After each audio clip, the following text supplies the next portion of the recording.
2014 मध्ये करण बागुल याच्या अपहरणाचा गुन्हा दाखल होता. त्याचा समांतर तपास गुन्हे शाखा घटक 3 चे पोलीस निरीक्षक अजित शिंदे, सहाय्यक पोलीस निरीक्षक सर्जेराव पाटील आणि त्यांची टीम एसीपी शेखर बागडे यांच्या पर्यवेक्षणामध्ये करत होती.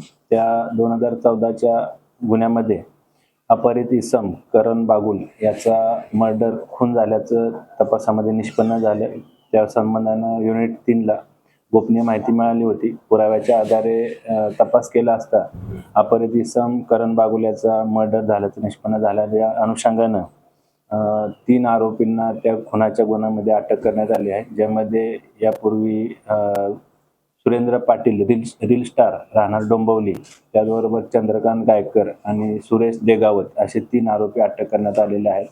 या 3 आरोपींनी अपहरित इसम करण बागुल याचा 4 ऑक्टोबर 2014 रोजी लोखंडी रॉडने त्याला मारहाण करून त्याचा मर्डर केला लक्ष्मी अपार्टमेंट डोंबिवली येथे. त्यानंतर त्याची बॉडीची विल्हेवाट त्यांनी बारवी डॅम मुरबाड या ठिकाणी जंगलामध्ये त्याची बॉडी तिथे पुरून ठेवली.